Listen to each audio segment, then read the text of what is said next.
Ողջույն հայրենակիցներ, այսօր խոսելու ենք իրավական թեմաներով, օրերս Լոս Անջելեսում տեղի ունեցավ մամուլի ասուլիս, որտեղ Դաշնային դատախազության ներկայացուցիչը եւ առողջապահության նախարարության բարձրաստիճան մի պաշտոնյա հայտարարեցին միլիարդավոր դոլարների խարդախությունների գործի բացահայտման եւ հետաքննության մասին եւ հատկապես շեշտվեց հայկական կազմակերպված հանցախումբ անվանումը։ Ինչ խարդախությունների մասին է խոսքը եւ ինչ մանրամասներ գիտենք, այսօր զրուցելու եմ դատախազության նախկին աշխատակցուհի եւ նաեւ Մարինա Սամսոն իրավաբանական գրասենյակի ղեկավար Մարինա Սամսոն հետ ողջույն։ Մարինա եւ շնորհակալություն, մենք վերջերս խոսեցինք այս թեմայով, կարծես թե մոտարապես չգիտեմ, кейսերը նույնն են թե չէ, հիմա դուք կասեք, կխնդրեմ ներկայացնեք որքան հնարավոր է շատ մանրամասներ, ինչ գիտենք այս գործերի մասին, ինչ խարդախությունների մասին է եւ հետո նաեւ խոսենք թե որքանով են հայերը այդտեղ մեղավոր, այսպես ասենք։ Ինչպես նշեցիր, հիմա հայերի մեղավորությանը մինչև հասնենք, խոսքը գնում է այսպես կոչված բժշկական ծառայությունների խարդախությունների մասին, healthcare fraud, որը որ ինքը իրանով բավականին մեծ մասա ներկայացնում Ամերիկայում, որտեղ որ Medicare կոչվածը եւ medical system-ները դրանք անվճար պետական բժշկական ապահովագրությունն է, որովհետեւ մեզ լավ ավելի հասկանան Հայաստանում եւ մյուս աշխարհի մյուս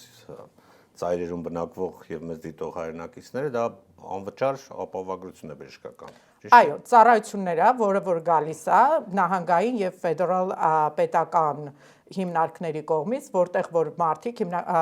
ֆեդերալը Medicare, Medicaid այսպես կոչված է եւ նաեւ ունի իր առանձին մի հատ կառույցը առողջապահության նախարարության մեջ կոչված Center for Medicare Services CMS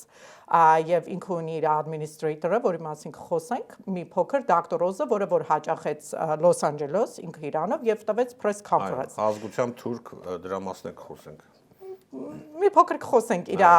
ով է ինքը եւ ինչի է իր հետաքրքրությունը եւ երբ որ դուք ասեցիք հայերը նշվեցին, հենց ինքը դոկտորոզն էր այդ administrator-ը, որը որ press conference տվեց մեր կենտրոնական շրջանի գլխավոր դատախազ, այսպես ասած Central District-ի Միացյալ Նահանգների գլխավոր դատախազ Բիլի Սայլի հետ եւ նշեց ռուսական եւ հայկական օտարերկրյա ինֆլուենս կազմակերպված հանցագործական կազմակերպություններ, որոնք մասնակցում են պետությանը խաբելու fraud, abuse, waste-ի, այսինքն խարդախություններ, չարաշահում եւ վատնում։ Դա ինքը իրանով մեծ մի քանի միլիարդավոր հայերեն ասած միլիարդավոր ծախսերի հետ կապված, որպեսզի մարդիկ ավելի լավ հասկանան, պետությունը կոչված Medicare-ը անվճար բժշկական ծառայություններ է ներկայացնում, այսինքն վճարում է, որպեսզի մարդիկ բժշկական ծառայություններ ստանան ամեն տեսակի։ Այդ ծառայությունների մեջ մտնում են հոսպիտալներ, բժիշկներ, նաև առողջապահական ծառայություն մատուցող տարբեր տեսակի բիզնեսներ։ Բացի այն, որ դոկտորը կա, կլինիկան կա, հոսպիտալը կա եւ նաեւ բժշկական օֆիսները կա, որտեղ անմիջական բժիշկներն են ծառայություն մատուցում, նաեւ գոյություն ունեն այսպես կոչված home health եւ hospice կոչված բիզնեսների տեսակներ։ Home health-ը դա տնային ծառայություն, երբ որ մարդը հիվանդանում է, որոշ ծառայությունների կարիք ունի, բժիշկը ուղարկում է այդ բիզնեսին, ասում է խնամք կապահովեք տնային։ Դա խնամքի մեջ կլինի տարբեր տեսակի բժշկական ծառայություններ։ Իսկ հոսպիս կոչվածը, palliative care կոչվածը, դա վերաբերում այն մարդկանց, ովքեր որ մահացու հիվանդ են, ովքեր որ դիագնոզ են եղած, որ մինչև 6 ամիս պետք է ապրեն, դեպքեր լինում երկարել են ապրում, ու այդ մարդկանց ծառայություններ է տրվում։ Այդ մարդիկ, ովքեր որ մինչև 6 ամիս կյանք պետք է ունենան։ Դրա համար պետությունը վճարում է այդ բիզնեսներին։ Եվ բավականին լավ է։ Բավականին վճարում է, բայց ինչ է ստացվում։ Պետական սիստեմները, ինչպես նաև թաքսը, այսպես աշխատում, անոր սիստեմ, այսինքն ինքը քեզ վստահում, ասում է դու ծառայություն արա, ինձ ուղարկի քո invoice-ը, բիլը, քո ծախսը, ես կվճարեմ։ Եթե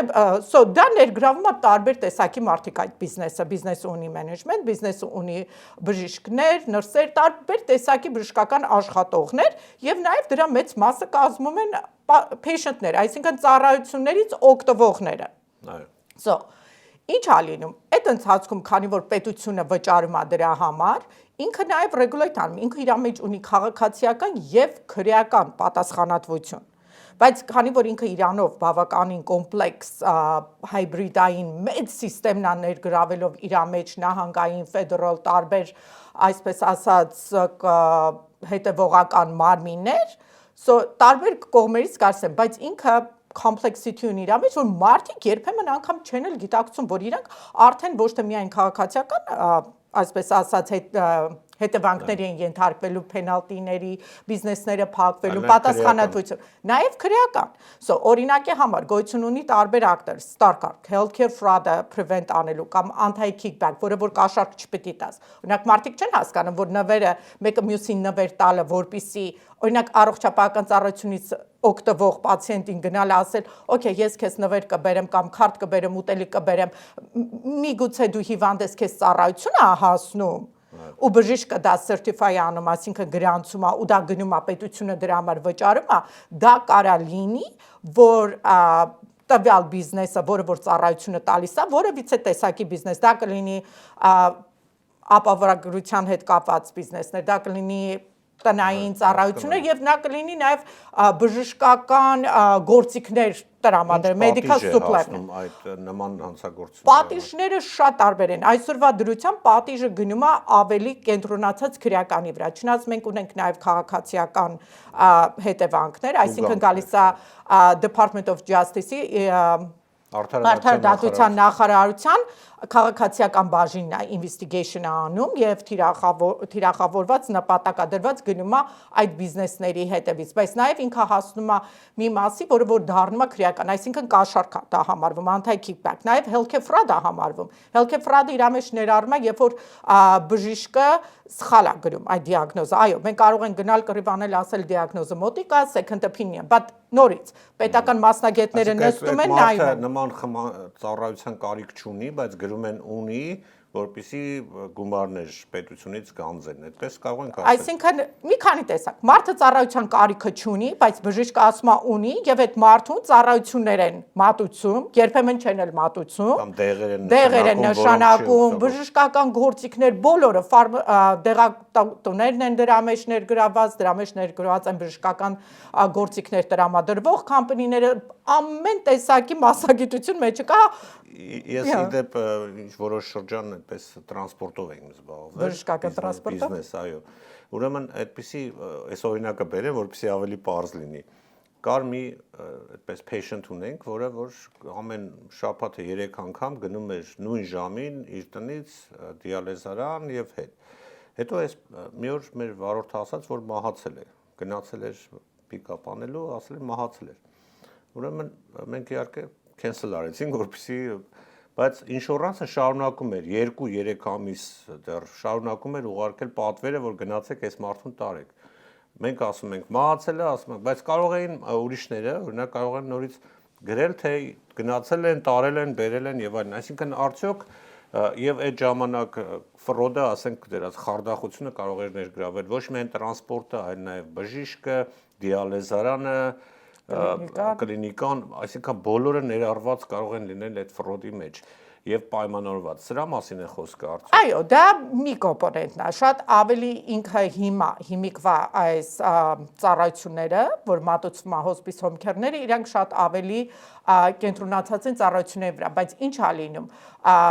ծառայություն մատուցող այս կամպանիները ոչ թե միայն ոչ unnecessary, այսինքն մարդը կարիքը չունի ծառայությունը մատուցում են, նաև լինում են դեպքեր, որ այդ մարդիկ ընդհանրապես տեղյակ չեն, որ իրանց ծառայությունը իրենց բժիշկ են ընդունել, բաց թողել։ Այո, լինում է դեպքեր, որ անգամ այդ մարդիկ գոյություն չունեն։ Այդ մարդիկ էլ գոյություն։ Լինում է դեպքեր, երբ որ patient-ները գոյություն չունեն կամ patient-ները ընդհանրապես տեղյակ չեն։ Պետությունը ոնց է փոխհատկացում։ Դե հենց դա է, որ ինֆորմացիան կա, մարդու information-ը կա, իրան դրում են կեղծ փաստաթղթերով, qualify-ն անում, ուղարկում են, պետությունը վճարում է։ Հետո մինչև հետա գնում նայում է, ինչպես ասեցի, անոր սիստեմա դու ուղարկում ես, ինքը քեզ վճարում է։ Դա ավելի քիչ սա։ Եվ նաև անօրինական միգրանտների մասին է խոսքը, կարծես թե շեշտվեց այդ ասուլիսի ընթացքում։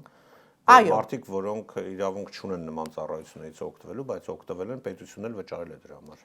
Այո, անօրինականը գոյություն ունի իմիգրանտների տարբեր, չէ, կատեգորիաներ, գոյություն ունի իմիգրանտների կատեգորիաներ, որոնք քաղաքացիներ չեն, բայց մշտական բնակիչներ են, որոնք օգտվում են այդ ծառայություններից։ Գոյություն ունի նաև էմիգրանտներ, որոնք չպետք է օգտվեին, բայց այդ ծառայություններից օգտվել են, հատկապես նահանգային level-ով, եւ ինչ ա լինում, նաև այս մարդիկ, ովքեր ծառայություններից օգտվում են, իրանք դրա համար փոխհատուցում են ստանում, որը որ չի կարելի, այսինքն գումար են ստանում դրա նկատմամբ, օրինակ 40 քանի տարեկան մարդուն կարող են qualify անել, որ ինքը լինի hospice care-ում, որը որ միանգամից կարմիր լույս ա վառում, աչքի ա գրավում, եւ նաև լինում է, որ ավելացնում են ծառայությունները, ծառայությունը արված չի, ծառայությունը կոդավորումներ կա, որ պետությանը ստիպում է, այսինքն այն մարդիկ, ովքեր որ արել են, այսինքն բժիշկներ, բժշկական բիզնես բարձ է, դրանց ասացիք, որ տարբեր պատիժներ է հասնում, այդ թվում նաև քրեական։ Ինչ է սպասում այն մարդկանց, ովքեր որ սուբյեկտն են այդ ծառայ, այսինքն patient-ներին կամ հաճախ հիվանդներին կամ այդ ծառայություններից օգտվողներին, որոնք չեն օգտվել իրականում, բայց ինչ որ առումով շահել են, ընդհանրենք դեր ասած գումար են ստացել դրա համար։ Այսինքն մարդը տուն է նստած, ինքը հոսպիսի կարիք չունի։ Մարդը հոսպիսի կարիք չունի, home care կարիք չունի, բայց գումար է ստացել։ Հիմա նա ասեմ ձեզ, եթե գնան բոլորին վերցնեն պատասխանատվության ենթարկեն, դա անհնար է։ Տեղ չի լինի մարդկանց ինչպես պատժան։ Այդքան ծավալը մեծ է։ Այո, ծավալը մեծ է, բայց գնալով իմ experience-ի, որ ես աշխատել եմ այդ кейսերի վրա, պետությունը ինքը հիմնականում ծառայությունից օգտվողներին քրեական պատասխանատվության չի դարձնում, որովհետև այդ ծառայությունից օգտվողներին օգտագործում են որպես վկաներ, որպեսզի կարողանան, այսպես ասած, ամենաբարձր դիրքում գտնվող մարդկանց հետևից են գնում, ովքեր որ այսպես ասած ուղեղն են, ովքեր որ սա իրագործեն, որովհետև նախ առաջինը, եթե 100 patient ա եղել, այդ մարդուն դու չես կարա զրկես ծառայություն, երբեմն լինում է կարող են եւ զրկել ծառայությունից Medicare, այսինքն այլևս իրանք այդ ծառայությունը չստանան, դա ամենամեծ պատիժը կլինի, բայց այսպեսին որ գնան իրանք քրեական պատասխանատվության ենթարկեն պացիենտներին, չեն ենթարկում։ Պացիենտներին պարզապես ներքաշում են որպես վկաներ եւ այդ պացիենտները պարտավորված են լինում, որ գան վկայություն տան ծառայությունների, բժիշկների, բուժքուրերի եւ նման մարդկանց դեմ։ Այդպես են իրանք պատժվում, բայց վկայություն տալ, կարող են RICO, ձեր ասած RICO case-ի մեջ։ RICO case-ի մեջ կազմակերպված հանցագործություն։ RICO case-երի մեջ ներառվում են, եթե մեջը գոյություն ունի կազմակերպված խումբ, բայց դա շատ հեշտ է այդ RICO-ն, Racketeer Influence Corrupt Organization, որովհետև եթե 5 հոգի մեջը կա բժիշկ, մեջը կա բիզնեսատեր, որը 5 բիզնեսի տեր է, բժշկական կենտրոնների, ինքը գործունեություն է անում բժիշկի հետ նրսերի հետ, դա կարան դնեն խմբակային եւ մեջը դնեն Racketeer Influence Corrupt Organization։ Որովհետեւ ես իրենց շեշտադրումից դա հասկացա, որ այսպես կազմակերպված հանցախմբի մասին են խոսում։ Օրինակ, հենց հիմա կան այդպիսի կազմակերպված кейսեր, կազմակերպված RICO кейսեր, որտեղ որ այդ healthcare component-ը կա։ Անցած անգամ մենք խոսեցինք 10 քանի տարի առաջ Միրզոյան Թերջանյան կազմակերպության մասին, որը RICO-ով դատվեց։ Իր մեջ ներգրավում էր 40 քանի բիլիոնի միլիարդի healthcare fraud, որի համար մարդիկ դատվեցին healthcare fraud-ի եւ բայց RICO կոչված հոդվածի տակ։ Հիմա գնալով ինչու դոկտոր Օզը անմիջապես նշեց օտար երկրը։ Մի հարցել տամ, մենք խոսեցինք անցած անգամ այդ հայկական որ ձերբակալեցին FBI-ից ավել։ Արդյոք սա կապ ունի այս Օզի ասած նոր բացահայտման հետ։ Այս երկու տարբեր кейսեր են, թե նույն խումբն է, որը որ նաև ներգրաված է առողջապահական ոլորտի։ Այդ խումբի մասին, որ մենք խոսեցինք տարիներ առաջ։ Ինչ խմբի մասին է, հայկական ինչ բիզնեսների մասին է խոսքը, անուններ կան, թե ոչ։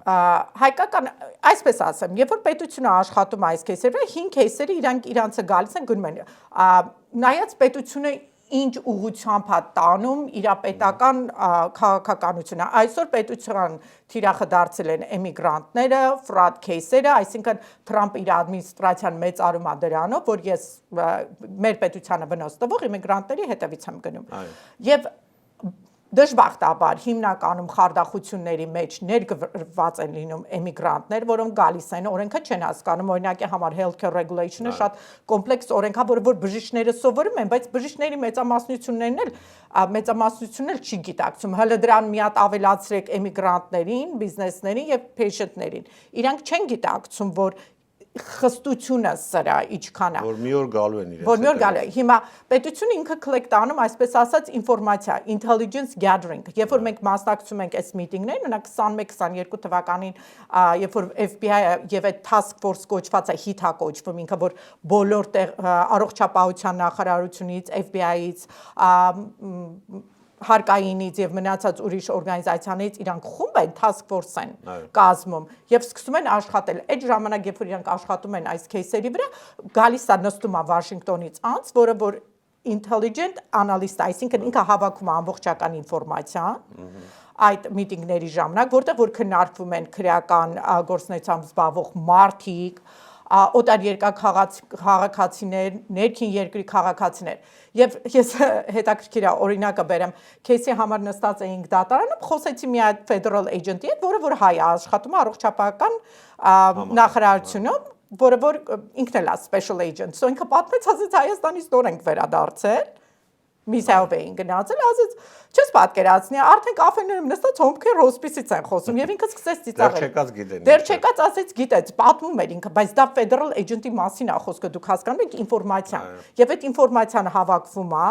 դառնում է ինֆորմացիան մեծ բազա, որտեղ որ անալիտիկի է ենթարկվում։ Հիմա էլ առողջապահության նախարարությունը եւ նաեւ այդ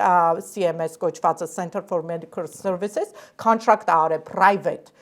company Mitra որտեղ որ իրանք աշխատելու են որ ոչ թե արդեն գնան եղած հանցագործությունները անել այլ կանխարգելել այս ամեն ինչը հիմա հայրը գոյություն ունեն federal agent-ներ որոնք հիմա բարձր պաշտոնյա են ասենք 10 տարի առաջ ես իրենց հետ աշխատել եմ դատարաններում տեսել են հիմա իրանք բարձր պաշտոնի են դա արդեն այդ գիտությունն է որ գնում է հասնում է մարմիններին տարիների այսօրվա ինչ որ կատարվում է դա տարիների հավաքված ինֆորմացիա է Հիմա ինչի է դոկտոր Օզը հետաքրքրված, դա առիթը կա։ Դոկտոր Օզին կգանք,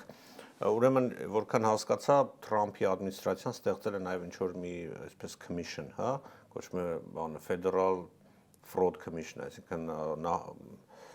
ֆեդերալ խարդախությունների ինչ որ մարմին է ստեղծել, որը գնալու է բոլոր ետևից։ Այո, Federal Fraud Task Force-ը, եթե չեմ սխալվում, 10 միլիարդ դոլարի չարաշահումներ էին բացահայտել, հիմա հաջորդը Կալիֆոռնիան է,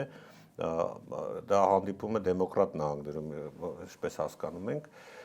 եւ այստեղ ինչ թվի մասին է խոսքը, ինչ գումարների մասին է, քանի միլիարդի մասին է, որովհետեւ կարծես թե տարբեր թվեր հնչեցին։ Հա, թվերը շատ դժվար է վերացնել, հիմա Կալիֆոռնիան ասում են որ միլիարդներ 2-ից ավել միլիարդ այսօր միայն բժշկական ոլորտում։ Չէ, միայն Կալիֆոռնիայում ասում են 2 միլիարդ, հիմա չգիտեմ ինչքանվա, բայց ինչն էր հետաքրքիր Լոս Անջելեսի մասին, որ դոկտոր Օզը եւ գլխավոր դատախազը այսպես կոմենտ արեցին, որը որ երևի չէր կարելի անել, ասացին 18%-ը մեր ամբողջ երկրի nation-ի 330+ միլիոն մարդ ապրում Ամերիկայում, 18%-ը այս ֆրադի կատարվում է Լոս Անջելեսում, ինչպես է սա հնարավոր, բայց ինչն էր, որ շատ սխալ արտահայտություն էր, որ ասեց պաշտոնապես մեծ բարձր պաշտոնյա ասեց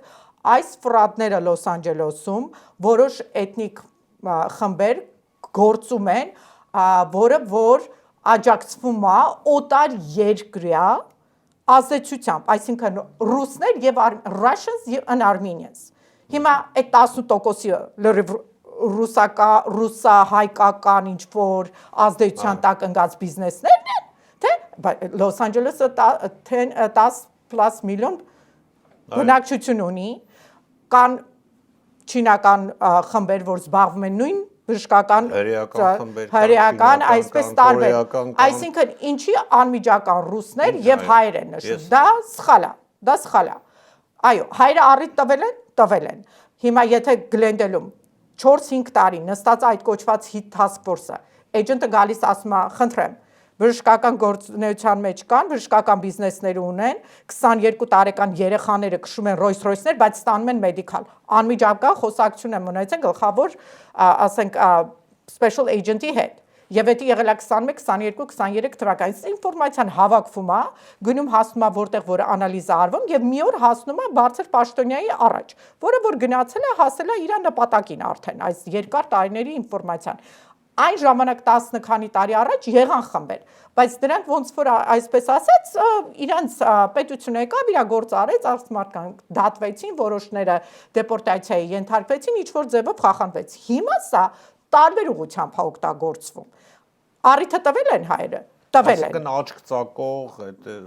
գործողությունների արդյունքում են թիրախավորվել հայերը։ Այո, իհարկե եղել է։ Ես չեմ տեսել, օրինակ կորեացի այդպես Rolls-Royce-ներով պատտվի, մանավանդ նոր եկած կամ չգիտեմ, ասիացի որևիցե ազգի ներկայացուցիչ կամ առավել եւս հրեա, իրենք կարող են ասենք 30 տարեկան Toyota-ը։ Մերոնք պիտի Bentley, առնվազն Bentley Եվ դա արդյոք աչք ծակում, մարդը եթե մի տարի առաջ է եկել, ոնց է Bentley քշում, չէ՞։ Եվ նաև երբեք չմոռանանք մարդկային ֆակտորը։ Մենք այստեղ էմիգրանտ ենք, գալիս է, օրինակի համար, մի քանի շաբաթ առաջ նստած դատախազի հետ խոսում ենք եւ ֆրադի մասին է խոսում, որ ասենք մարդիկ մեդիկալ են ստանում եւ քշում են 200-ից 300,000 արժեցող մեքենաներ, մի քանի տարի է այստեղ են ու այդ գումարները, որ մտնում այդ բիզնեսները, chief AUSA, այսինքն գլխավոր բաժնի պետ federal դատախազ ասեց, oh my god, that's pretty much my monthly salary, այսինքն իմ աշխատավարձն է, դա իմ տարեկան, ասեց, իրանք ես խալացի, my annual salary, նույնը agent-ները ասում է, federal agent-ը ստանում է 95-ից մոտավորապես 110-120,000 աշխատանք տավարձ, FBI դիրեկտորը առնում է 160,000 plus որոշակի ավելացումներով, հասկանում եք, federal դատավորն է առնում 170-ից 200,000 աշխատավարձ, դա մարդկային ֆակտոր է, որը որ աշխատում է, որը որ բնական է ուշադրություն է գրավում, նախանձագրավում, human factor գոյություն ունի, արդեն տրամադրվածություններ է լինում, եւ փոքրամասնություն ուշադրություն են գրավում։ Եղել է դեպքեր, Orange County-ում Chinese immigration fraud, Chinese healthcare fraud, այսպես label արած խոսացվում է պիտակավորում է ազգային, բայց ինչն է հետաքրքիր, որ 18% Լոս Անջելես եւ ռուս եւ հայ նշելը շեշտելը, դա մի քանի բանի է ծառայում նպատակի։ Երբ որ դոկտոր Օզը ինքը եկավ դարձավ ադմինիստրատորը CMS-ի, ինքը առաջի անգամ Ամերիկայի պատմության մեջ երևի վերջերս ա եղել, մեգուց եղել է առաջներում ես տեղյակ չեմ, հունիս-հուլիսին ամբողջ Medicare-ի ինֆորմացիան հանձնվեց ազգային անվտանգությանը, Homeland Security։ Եվ այսօրվա դրությամբ ձեր ասած նշված Թրամփի կազմակերպված Fraud Task Force-ը ինքը Homeland Security-ն է դա առաջնորդում։ Լինում է հիմնական լինում է FBI, բայց ինչի Homeland Security-ն ռեսուրսներն են ավելի շատ, ազգային անվտանգությունն է, որը նշանակում է որոշ օրենքներ են կիրառվում, որոնք որ պետությանը ավելի հեշտ հնարավորություն են տալիս, որպեսզի գնան որոշ մարդկանց հետևից, եւ շատ ավելի հեշտ է ազգային անվտանգության գործակցին special agent-ին դատավորից թույլտվություն որոնց վերցնի, որ գնա, որտեղ ազգային անվտանգության էլեմենտ կա, օտարերկրյա քաղաքացիների ինֆլուենս կա, այդ դատավորը շատ ավելի հեշտ դա կստորագրի, որպեսզի դու գնաս այդ մարդու հեռախոսը լսես, իրան հետևես կամ միանգամից մարդուն բռնես, տանես immigration, այսինքն շատ ավելի մեծ արտոնություններ է տալիս։ Իսկ Դոկտոր Օզի թուրք լինելը, որը շատ ուշադրություն գրավեց համայնքում եւ ընդհանրապես ինքը ցակումով թուրք է, ծնվել է Օհայոյում, Քլիվլենդում, ծնողները Թուրքիայից են էմիգրացիա արել, բժիշկ է, հայտնի բժիշկ է եղել, իր շոուն ունի, ինքը երկքաղաքացի է Թուրքիայի, ծառայել է Թուրքիայի բանակում, որպեսզի իր երկքաղաքացիությունը պահի 1980 թվականին։ Բավականի կապերը մեծ է իր երկրի հետ, իր ասելով, հա, Էրդողանի հետ, ինքը 22 թվականին իր նախընտրական արշավ ունեցավ, ընտրական արշավ ունեցավ, այո, կոնգրեսում, US սենատոր էր ուզում դառնալ, բայց կորցրեց, Փենսիլվանիայում կորցրեց Ջան Ֆեդերմանին, դեմոկրատին։ Եվ այդ ժամանակ հայ դատը, Armenian National Committee of America-ն մեծ կամպեյն տարավ իր դեմ, որպեսզի ինքը հայկական, չէ, ոչ թե չանցնի, իրան ասեցին, որ ինքը չընդունեց հայկական ցեղասպանությունը, որոշակի public statement-ներ եղավ, որ ինքը շատ ցավում է առաջի պատերազմի ժամանակ վայրագությունների եւ սպանությունների մասին, բայց genocide ասվածը չընդունեց։ Եղերնը չընդունեց։ Եվ ասում են, որ այդ 4.5%-ով, որ ինքը կորցրեց Ջան Ֆեդերմանին, որ դա այդ կամպեյններ, որ իր դեմ նախընտրեցին։ Եթե ինքը ընտրվեր, ինքը լինելու էր առաջի ամենահարուստ մուսուլման սենատորը այդ ժամանակ։ Բավականին հարուստ մարդային ինքը շատ հայտնի դարձավ իր շոուով եւ իր controversial մոտեցումներով բժշկության մեջ։ Դրա համար էլ ինքը հրավիրվեց Թրամփի եւ Քենեդի կողմից, որպեսզի գլխավորը դառնա Medicare Center-ի իր այդ այսպես ասած controversial մոտեցումները։ Որքանով է իր թուրք լինելը դեր խաղում այս հայերին թիրախավորելու շեշտելու մեջ։ Դա երբեք չմոռանաք մարդկային ֆակտորը։ Հիմա եթե լիներ մեկը Վայոմինգից, այսպես կոչված Սմիթ, միգուցե ինքը անգամ չնշեր հայ եւ ռուս լիներ, պետք է խոսար Ֆրադի մասին, պետք է խոսար Լոս Անջելեսի մասին, պետք է խոսար Կալիֆոռնիայի եւ ասեր Նյուսոմը ոչ մի բան չի արել, թողել այս ամբողջ այս state-ը գելա Ֆրադի մեջ, այսպիսի վատնում է գնում ռեսուրսների եւ այսքան վնաս է գալիս։ Բայց քանի որ ինքը այդ անմիջականությունը ունի, իր ուղղությունը գնաց, թե հիմա իր կորցրեց սենատը, ինչքանով է հայերի, դա մենք կարող ենք նստել եւ այսպես ասած փորձենք speculate անել, թե ուրա Քենեդիին դիմեն։ Հա, հայ համայնքը Քենեդին միգուցե դոկտոր Օզի փոխարեն մեկ ուրիշի նշանակել։ Միգուցե դու կարող եք հայցում անել ինքը ինչի նկատի ուներ եւ ինչ ինֆորմացիայի հիման վրա ինքը այդ կոմենտը արեց։ Ինչի շեշտեց ռուսներին եւ հայերին։ Ինչի շեշտեց դա անձնական կա, միգուցե մարդը կոնգրեսի աթորա կորցրե, եթե հայրին է մեղադրում, ուրեմն կլինի։ Այսինքն մարդկային ֆակտորը միշտ էլ կա պետական գործունեության մեջ, միշտ էլ կտրականությունը կա, ազդեցություն ունի, իհարկե կունենա։ Իհարկե, նամանավանդ որ իր կապերը այդքան մեծ է իր ծնողների հայրենիքի հետ։ Բնակ հիմա թե ինչքան կարող ենք սա գնալ հետ մտածել որտեղից է գալի թիրախավորված փորձում են այս community-ին ճնշել եւ սա մենք հայրով այս առիթը տվեցինք, որովհետեւ երկար տասնամյակներ շարունակ անգամ այն ժամանակները որ դուք եղել եք Սովետ Ունիոնում միշտ Թուրքիայում տրամադրված են եղել հայ համայնքի նկատմամբ Լոս Անջելեսում, որ այս համայնքը ինքը ազդեցություն ունի, համայնքը մեծ է, այսինքն անընդհատ խառնում է, չի թողում հայրը թուրքերը հետ լավանալ։ So հիմա տեսնում ենք, որ Genocide-ի ընդունումից հետո համայնքը որոշակի պառակտվել է եւ այս հանցագործություններն էլ առիթ են տալի, որպեսզի ճնշում գործածվի համայնքի վրա։ Այսինքն այդ միասնությունը պառակտվում է, ինքը թուլանում է, իր ազդեցությունը Ամերիկայում թուլանում է եւ բնական է, եթե մեծ համայնք էր, որը ազդեցություն ուներ, որ Թուրքիային ինչ որ անհանգստություններ պատճառում, այսօր այդ անհանգստության պատճառելու ուժը թուլանում է։ So կարող ենք ասել, որ հնարավոր է։ Հայ համայնքը չեմ ասում պաշտպանի մարդկանց, ովքեր որ եթե ասենք խարդախության մեջ են մեղադրում եւ կոնկրետ փաստեր կա նրանց դեմ, բնականաբար պետք է պատասխանատվություն ստա։ Իդեպ դուք ընդունում եք кейսեր այս գծով։ Հա, ես հիմա շատ զբաղված եմ, քանի որ այո, եւ լինում է դեպքեր, որ այո, ես ինչպես որ ասեցի, գալիս են 30 միլիոն, 40 միլիոն, 50 միլիոն, պետությունը ինքը ճոխացնում է, անարդար մոտեցումներ լինում են, ես պետության ներկայացուցիչներին էլ եմ ժամանակին պաշտպանել, հիմա էլ ասենք պաշտպանում են մարդկանց, այսպիսի պետական գործունեությունների հետաքննությունների ժամանակ։ Բացի իրավական պաշտպանությունից, այսինքն դա ձեր գործն է, իրավաբանների գործն է, ընդհանրապես ճոխացածը գոնե ասենք հասնել մինիմում արդարության գոնե բերես, արդար ձևով մարդը դատվի։ Բայց նաև քաղաքական պահը կա, հենց որի մասին խոսեցիք, արդյոք դուք կարծում եք, որ հայ համայնքը պետք է ձայն բարձրացնի հենց այդ թիրախավորման համար։ Այսինքն, եթե մարդը հանցագործը նշեք, այսինչ յանը, կամ այսինչ բերգը, կամ այսինչ չանգը, ոչ թե ասենք իր ազգությունը, պետք է այդ մասին խոսվել, բարձրաձայնել, միգուցե բողոքել։ Իհարկե, իհարկե պետք է խոսվել, այսինքն դա անմիջական վիրավորանք է ինձ, իմ գոլեգաներին եւ մնացած դժվար աշխատող եւ այսպես ասած երկրին ծառայած մարդկանց, այսինքն գոյություն են մարդիկ այսօր հայեր, որ ծառայում են ամերիկյան բանակում, գոյություն ունեն մարդիկ, որ ծառայում են տարբեր ոլորտներում, հենց այդ նույն FBI էջենտները, նույն ոստիկանները, որոնք իրենց կյանքը վտանգի տակ են դնում, այդտեղ կան շատ հայեր եւ իմ кейսերի մեջ, հենց այդ կոչված RICO кейսերի մեջ գոյություն ունեն հայ էջենտներ, հայ ազգային անվտանգությունում աշխատող, դա անմիջական վիրավորանք է այդ մարդկանց նկատմամբ եւ նաեւ խոսակցություններ էր դուրս եկել, տարածվեց, որ ինչ որ ցուցակ է դուրս եկել, որ հայերը 60% օգնություններն են ստանում, այդ 60% ասելով դա միայն գալիս է էմիգրացիոն բազաներից, որ վերցրել են, բայց դա չի ներգրավում ինձ մյուսին, որ ովքեր որ չեն ստանում։ Հասկանում եք, երբ որ էմիգրացիա է լինում, մարդը գալիս է, ինքը գալիս է վատ տեղից։ Բնական է, եթե էմիգրացիան այդ երկրից շատանում է, այդ մարդիկ գալիս են, ստանում են այդ նպաստները, օգնությունները, բայց այդ ստատիստիկաները,